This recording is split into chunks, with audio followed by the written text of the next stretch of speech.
criminal defense attorney once told me about a client whose life was turned upside down by identity theft.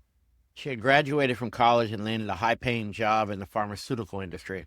One morning, she was running late, drove fast, and got pulled over. She expected a speeding ticket. Instead, the officer arrested her for bank fraud and passing bad checks. She was taken to the downtown jail, strip searched, photographed, and fingerprinted. She did not even have a parking ticket. She was stunned.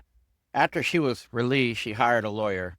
They proved she had not committed the crimes, and the charges were dropped. The evidence pointed back to a former roommate with a drug problem who had gotten hold of her personal information. Legally, she cleared her name, I'll bet, with an arrest record. But the damage did not stop when the charges disappeared. Her employer let her go because of the arrest. They did not care that the accusations were false. She applied for other jobs in the same industry. She was very well qualified. The first interview would go well. Sometimes the second interview would go well. Then came the same tired letter from Human Resources.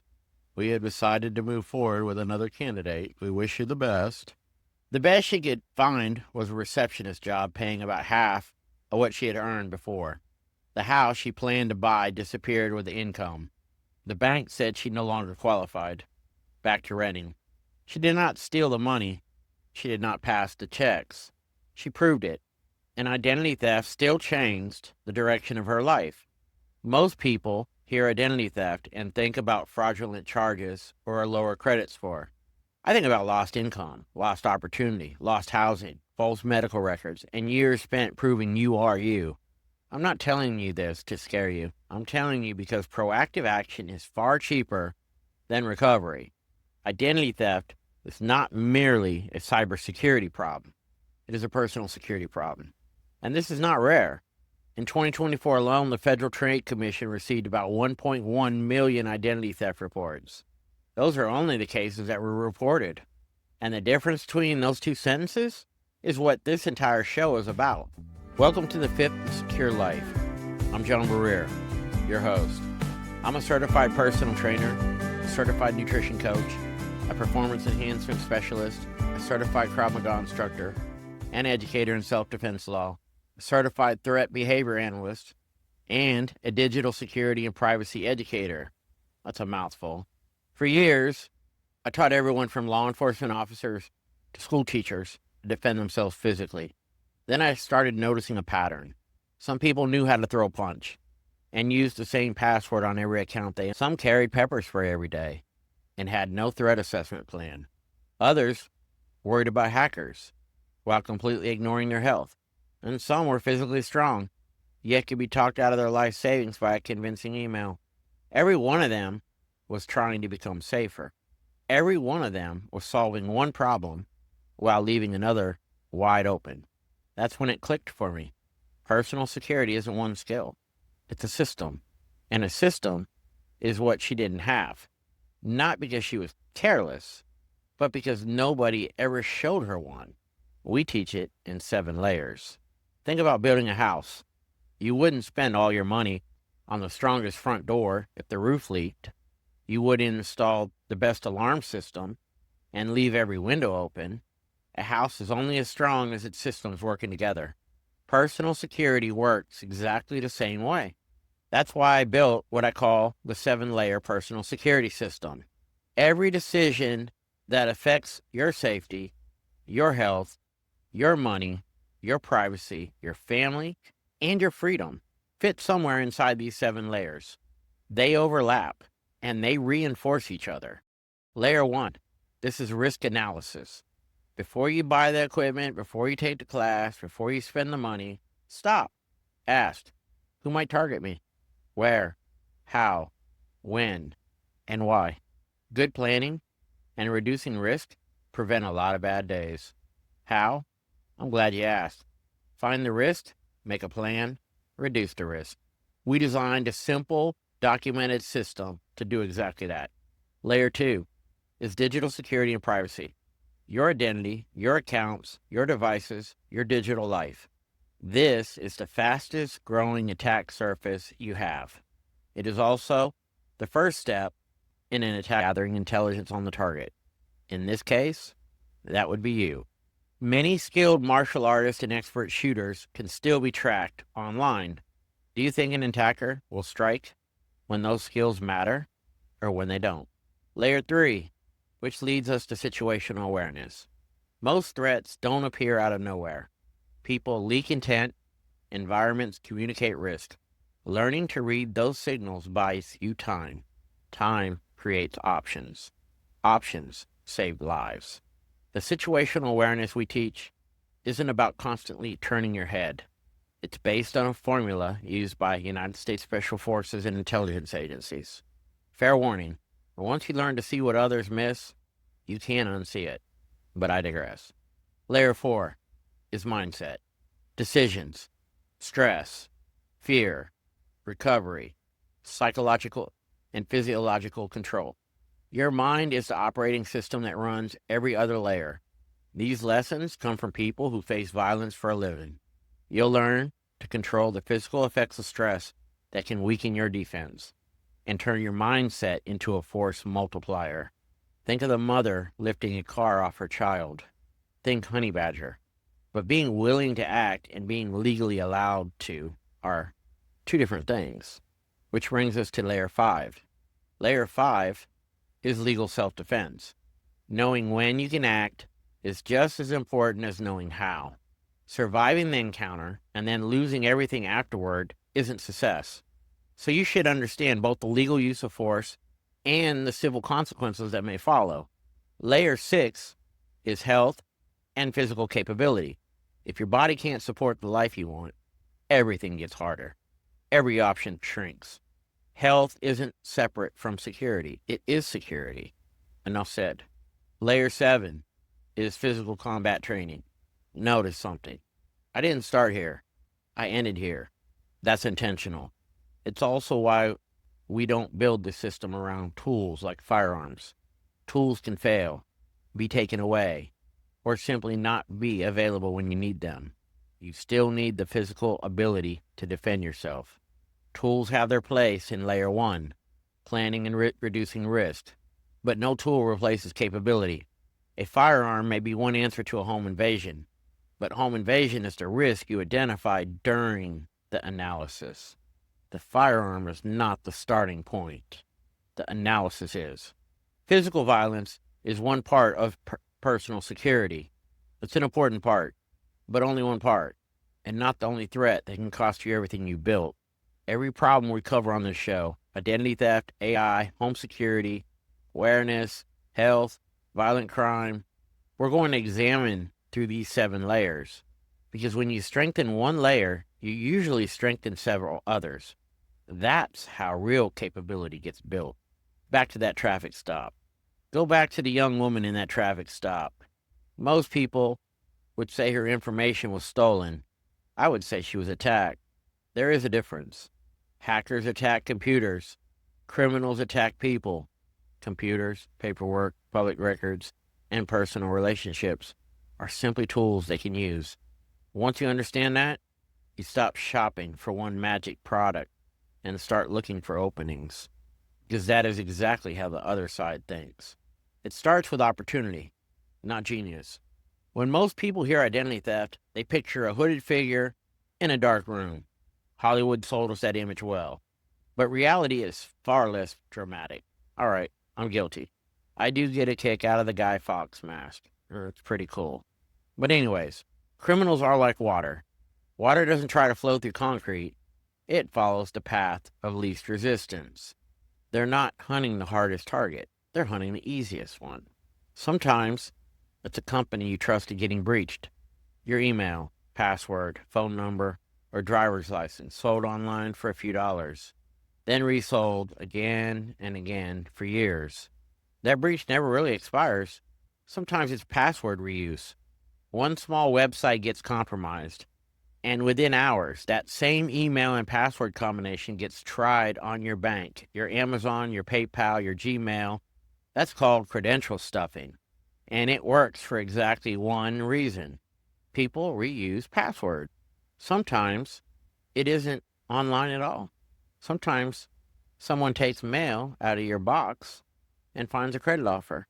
a bank statement, a tax document with your social security number on it. And sometimes it's an email that looks perfect.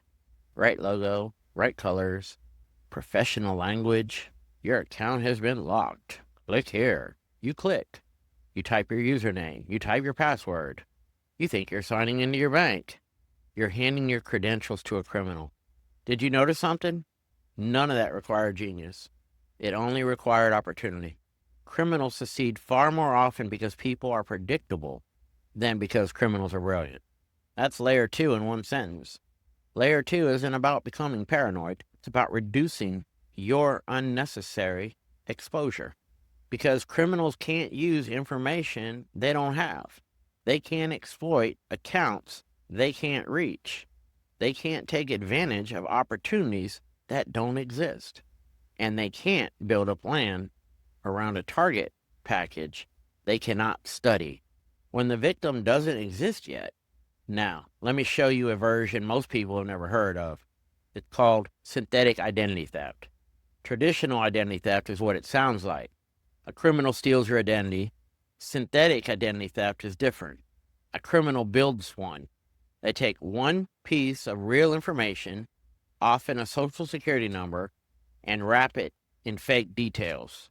A fake name, fake address, a fake number. Piece by piece, they create a person who never existed.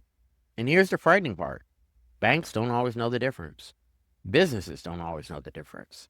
Built patiently over months or years, that fake person gets a small card, then a larger loan, then another account. Eventually, they have a real credit history. Now, whose social security number is most useful for that? Someone who isn't using theirs. A 7-year-old isn't applying for a mortgage, isn't opening credit cards, isn't checking a credit report. That number can sit unused for a decade. Criminals know exactly how valuable that is. Sometimes a family doesn't find out until the child turns 18 and gets denied their first apartment or their first student loan and discovers years of accounts, unpaid debts, and addresses they have never seen. You didn't make the mistake. You didn't spend the money, but now you have to prove it. And that raises a layer 1 question that answers itself. If you know children are common targets, why wait until they're 18 to look? Good planning asks one thing. What can I do today that makes tomorrow easier? The part that isn't about money. Here's where I want to slow down, because this is the piece that convinced me security has to be treated as a system. When someone steals a credit card, you call the bank. You dispute the charge. The card gets replaced. Medical identity theft doesn't work like that.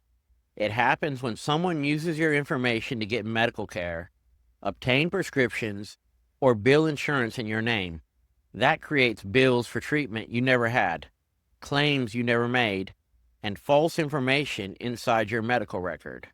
Think about what that actually means.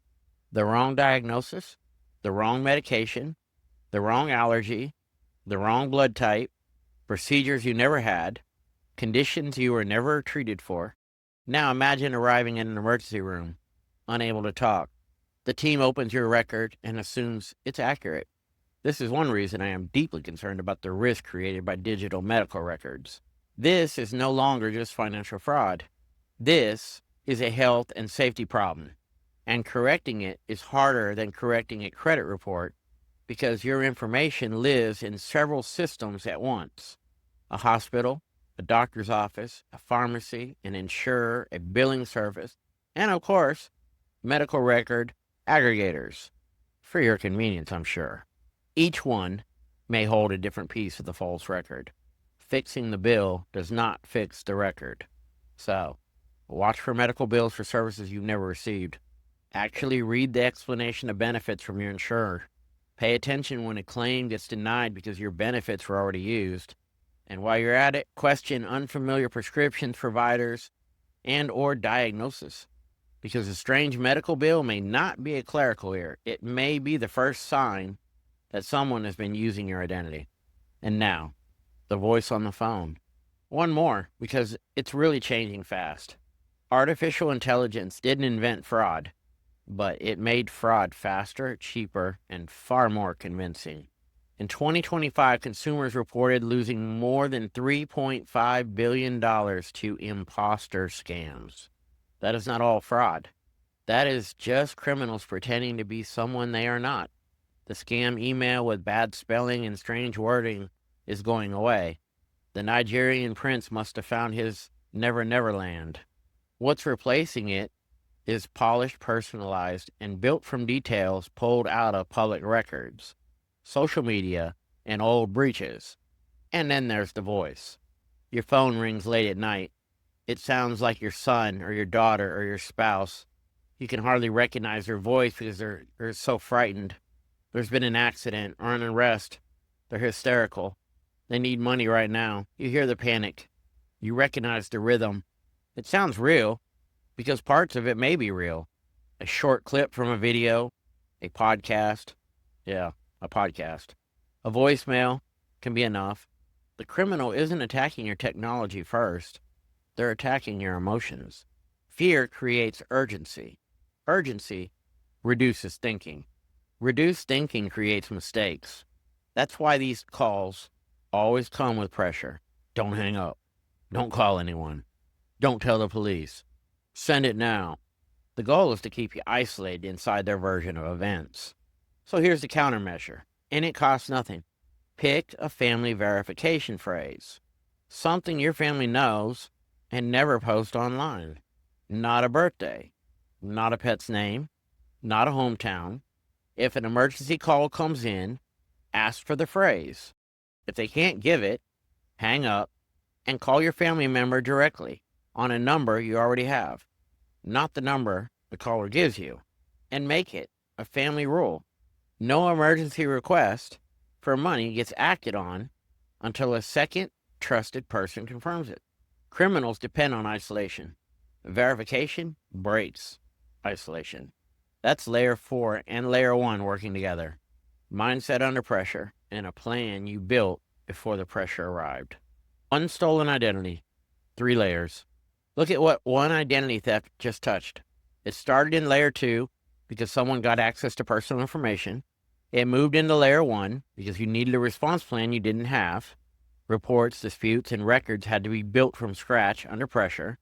And it landed in layer 6 because false medical information can affect the care you receive. One crime, 3 layers. Not one problem in one box. A connected security problem. That is what I mean when I say personal security is a system. And it's why this show isn't only about self-defense. What to do today? In 2025, consumers reported losing $15.9 billion to fraud. That is money people reported losing. Not every loss that occurred. So let's close some openings. You do not need 50 steps.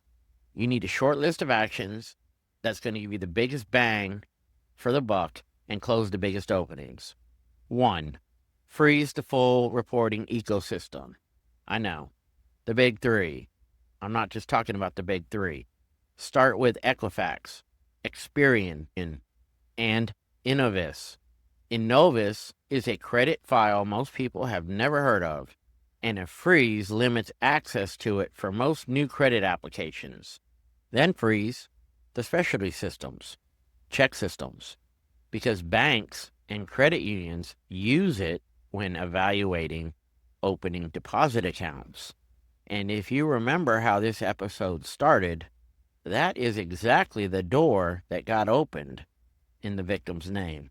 Freeze the National Consumer Telecom and Utilities Exchange, or NCTUE, because it holds telecommunications, pay TV, and utility account history. Freeze Microbilt, because its reports support alternative credit decisions. And freeze LexisNexis, which covers a separate SageStream report in the same action. That is 8 freeze actions covering 9 reports. Technically, these are not 8 national credit bureaus. There are 3 nationwide bureaus, one of which I think is international, and several other consumer reporting systems. But criminals do not care what category a file belongs to. If a company uses it to approve an account in your name, it is part of your attack surface. One more, and this one is different. Telecheck. It influences whether a merchant accepts a check. Now, I realize most folks don't write checks anymore. Well, my mom does. But anyways, Telecheck offers a free annual file disclosure, but not a consumer security freeze. Read that report and dispute anything that is wrong. Freeze what you can freeze. Read what you can only read. Knowing the difference is layer one doing its job. Freeze your minor children's files where the reporting company provides that option. A child's social security number can be abused for years before anyone thinks to look. And the same could be said for aging parents. Most of our parents don't understand how all this works. And most of our parents work most of their life for the savings and retirement they have, and they don't need it to be whittled down by scammers. So take a look at your parents and make sure they're locking their stuff down too. And do not make the mistake of thinking credit monitoring is going to save you, because monitoring may tell you that someone opened the door. A freeze is meant to help you keep that door from opening in the first place. Monitoring is detection. It is not prevention. And honestly, I really like adding a fraud alert on my reports too. 2, put a security code phrase on file with your bank and require it before anyone can make changes to your account. My bank asked me for mine even after I show my identification at the counter. Good. Fake IDs exist. Make the phrase stupidly simple and remarkable. My favorite, jalapeno chihuahua. 3, plant your flag with your state unemployment system. Go directly to the official state website. If your state allows it, create and secure your claimant account now, even if you never expect to use it. If it uses ID.me, well, that's another subject for another day. I don't like a third party collecting my personal documents, regardless of how safe they say they are. But if you can open an account, use a unique password and multi-factor authentication. Make it harder for a criminal to create that account first and file a false claim in your name. 4, turn on multi-factor authentication for your email, financial accounts, and state accounts. An authenticator app or security key is way stronger than a text message, but any second factor is better than a password alone. I prefer YubiKeys for a variety of reasons. 5, stop reusing passwords. Get a password manager. That gives you one master password to remember. One exposed password should never unlock 5 accounts. Protect your email first because it can reset nearly everything else. 6, set up your family verification phrase and the second confirmation rule. 7, turn on alerts for logins, transfers, password changes, and changes to contact information on important accounts. Then write down what you would do if one of those accounts were compromised tomorrow. But if you don't do anything today, please freeze your accounts. It's the biggest bang for your buck. Your next step, don't stay exposed. Stay up to date on changing threats and learn what you can do about them by subscribing to the Secure Life Brief at fitinsecure.com. That's the word fit with the letter N, secure.com. It's our free newsletter with practical countermeasures and simple actions that help you reduce exposure and build capability. Doesn't have any fluff. You don't have to be technical to use it. And no, we don't spam. Maybe you should prepare. You're totally confused by all the advice and don't know where to start. Okay, take this class, buy that firearm, install these cameras. It can feel like too much. You don't need to become a security expert or make security your life. You just need a clear system that shows you what matters, where to start, and what to do next, so you can get back to enjoying your life. Are you ready to go beyond information and start building with push-button simplicity? Great. Join us in our Fit and Secure community.